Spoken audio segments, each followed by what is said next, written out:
अऊज़ु बिल्लाहि मिनश शैतानिर रजीम। बिस्मिल्लाहिर्रहमानिर्रहीम।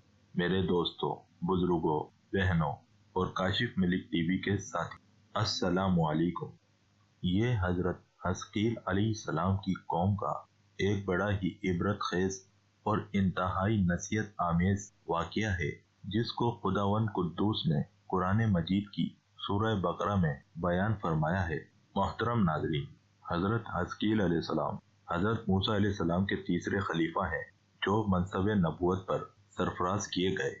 हजरत hazqeel अलैहिस्सलाम का लक़ब इब्नुल अजूज, बुढ़िया के बेटे है, और आप जुल्कफल भी कहलाते हैं। इब्नुल अजूज कहलाने की वजह यह है कि ये उस वक्त पैदा हुए थे जबकि इनकी वालिदा माजिदा बहुत बूढ़ी हो चुकी थी, और आपका लक़ब जुल्कफल इसलिए हुआ कि आपने अपनी कफालत में लेकर 70 अंबिया कराम को कत्ल से बचा लिया था, जिनके कत्ल पर यहूदी कौम आमादा हो गई थी। फिर ये खुद भी खुदा के फजल व करम से यहूदियों की तलवार से बच गए और बरसों जिंदा रहकर अपनी कौम को हिदायत फरमाते रहे।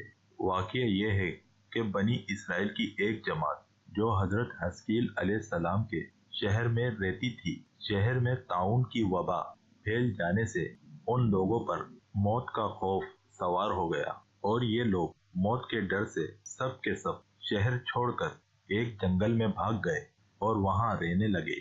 तो अल्लाह ताला को उन लोगों की ये हरकत बहुत नापसंद हुई। चुनाचे अल्लाह ताला ने एक अजाब के फरिश्ते को उस जंगल में भेज दिया, जिसने एक पहाड़ की आड़ में छुपकर और चीख मारकर बुलंद आवाज से ये कह दिया कि तुम सब मर जाओ। और इस मुहिब और भयानक चीख को सुनकर बगैर किसी बीमारी के बिल्कुल अचानक ये सब के सब मर गए, जिनकी तादाद 70,000 थी। उन मुर्दों की तादाद इस कदर ज्यादा थी कि लोग उनके कफन व दफन का कोई इंतजाम नहीं कर सके, और उन मुर्दों की लाशें खुले मैदान में बेगौर व कफन 8 दिन तक पड़ी पड़ी सड़ने लगी और बेइंतहा बदबू से पूरे जंगल बल्कि उसके अतराफ में बदबू पैदा हो गई।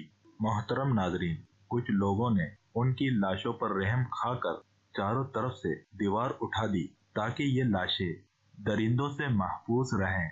कुछ दिनों के बाद हजरत hazqeel अलैहिस्सलाम का उस जंगल में उन लाशों के पास गुजर हुआ, तो अपनी कौम के 70,000 इंसानों की इस मौते नागहानी और बेगौर व कफन लाशों की फरावानी देखकर रंज व गम से उनका दिल भर गया। आप दीदा हो गए और बारी ताला के दरबार में दुख भरे दिल से गिड़गिड़ाकर दुआ मांगने लगे कि या अल्लाह, ये मेरी कौम के अफराद थे जो अपनी नादानी से ये गलती कर बैठे कि मौत के डर से शहर छोड़कर जंगल में आ गए।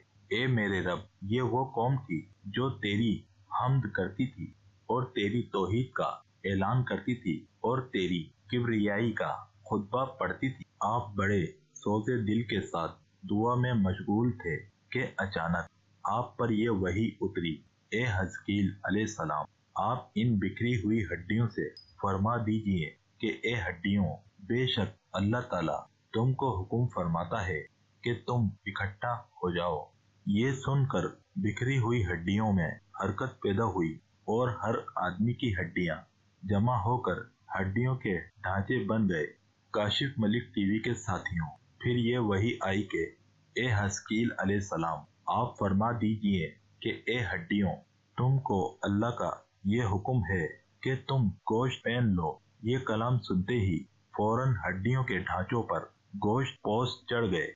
फिर तीसरी बार ये वही नाजिल हुई, ए hazqeel, अब ये कह दो कि ए मुर्दों, खुदा के हुक्म से तुम सब उठकर खड़े हो जाओ। चुनाचे आपने ये फरमा दिया तो आपकी जबान से ये जुमला निकलते ही 70,000 लाशें दमजदन में नागहां ये पढ़ते हुए खड़ी हो गईं, सुबहानकल्लाहुम्मा व बिहम्दिका ला इलाहा इल्ला अंता। फिर ये सब लोग जंगल से रवाना होकर अपने शहर में आकर दोबारा आबाद हो गए और अपनी उम्रों की मुद्दत भर जिंदा रहे।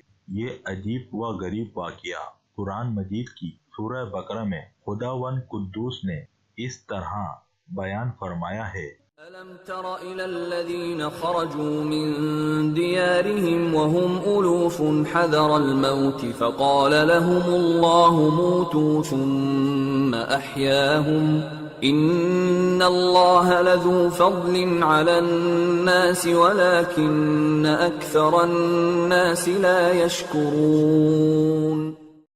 اے محبوب، کیا تم نے نہ دیکھا تھا انہیں جو اپنے گھروں سے نکلے اور وہ ہزاروں تھے موت کے ڈر سے، تو اللہ نے ان سے فرمایا مر جاؤ، پھر انہیں زندہ فرما دیا. بے شک اللہ لوگوں پر فضل کرنے والا ہے مگر اکثر لوگ ناشکرے ہیں. میرے عزیزو، بنی اسرائیل کے اس مہر العقول واقعے سے ہمیں یہ ہدایت ملتی ہے کہ آدمی موت کے ڈر سے بھاگ کر اپنی جان نہیں بچا سکتا، لہٰذا موت سے بھاگنا بالکل ہی بیکار ہے. اللہ تعالیٰ نے جو موت مقدر فرما دی ہے وہ اپنے وقت پر ضرور آئے گی، لہٰذا بندوں کو لازم ہے کہ رضائے الہی پر راضی رہ کر صابر و شاکر رہے. اللہ کریم سے دعا ہے کہ وہ ہمیں نصیحت سن کر اس پر عمل کرنے کی توفیق رفیق عطا کرے، آمین. تو مجھے دیجیے اجازت اس یقین کے ساتھ کہ اپنا بہت خیال رکھیں گے. اللہ حافظ.